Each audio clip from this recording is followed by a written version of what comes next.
And welcome to lesson number 3. This one is called the success trap. So we're still in part 2 of module 5, of course, know what matters. And I'm just going to jump right into this one. So our society generally defines success in terms of achieving goals. Fame, wealth, status, and respect. A big house, a luxury car, a prestigious job, a huge salary. When people achieve these things, our society tends to label them successful, right? But if we buy into this popular notion of success, we set ourselves up for a lot of unnecessary suffering. How so? Well, this view of success inevitably pulls us into the goal-focused life. What I mean by that is that we are always striving to achieve the next goal. We may strive for more money, a larger house, a better neighborhood, smarter clothes, a slimmer body, bigger muscles, more status, more fame, more respect, and on and on.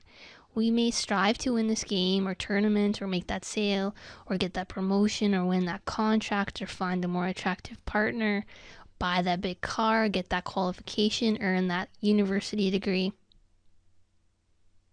And the illusion is, when I achieve this goal, then I will be successful. When I achieve this goal, then I will be successful. There are at least 3 big problems associated with going through life this way. And that is why I term this lesson the success trap. And the first problem is there's no guarantee that you will achieve those goals, or they may be a long way off, which leads to a chronic sense of frustration and disappointment. Second, even if you do achieve them, they will not give you lasting happiness. Usually they give you a brief moment of pleasure, satisfaction, or joy, and then you start to focus on the next goal. Third, if you buy into this notion of success, it will put you under tremendous pressure because you have to keep on achieving and achieving to maintain it. As long as you keep achieving those goals, then you are, quote unquote successful. But if you stop achieving, then you are no longer successful. You are a has-been, a failure, or a loser. And of course, this can contribute to low self-esteem, which is very common in high-performing professionals. These high achievers often develop a strong positive self-image based on their performance. As long as they perform well and have high self-esteem, they're doing fine. But as soon as their performance drops, their self-esteem comes tumbling down. From winner to loser, from high achiever to failure. If we live our lives ruled by this definition of success, we are doomed to stress and misery. So I invite you to consider a radically different definition. True success is living by your values. This definition makes our lives so much easier. Why? Well, because in any moment we can act on our values, even if we've neglected them for years. This concept is especially useful if your goals are a long way off. Right? You don't have to wait until you've achieved them. You can be successful right now through living by your values. Say, suppose you want to change your career and become a cardiac surgeon. You're looking at a minimum of 10 years before you can achieve that goal. That's a long time. But suppose the core value underlying that goal is helping others. Well, you can successfully act on that value over and over again, all day, every day, for the rest of your life, even if you never become a cardiac surgeon.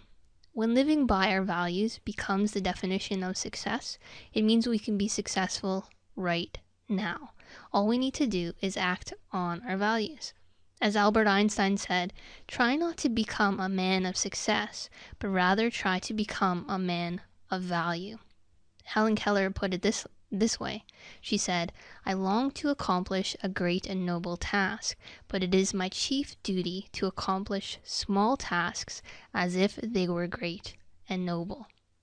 So the next time your mind is beating you up for not being successful enough, say, thanks mind, and then ask yourself, what tiny little thing can I do right now that's consistent with my values? Then do it. Instant success. All right, so let's make this the next rule of the social confidence game. True success is living by your values. Playing by this rule doesn't mean that we give up on our goals. It means we use our values to set our goals and to sustain us as we move towards them. If you want to develop genuine social confidence, perform at your peak, and find maximal fulfillment in what you do, you need to commit to the process, engaging in it fully, and detaching from the outcome. So instead of obsessing about the outcome, get passionate about the process, about getting the most out of it, and doing it to the best of your ability. Okay, so here's another rule of the social confidence game. Don't obsess about the outcome. Get passionate about the process. Don't obsess about the outcome. Get passionate about the process. All right, great work. In the next lesson, I'm going to ask you to draw on what you've discovered so far about values to complete an important exercise that will help give you a vision of the life that you want. So meet me over at the next video.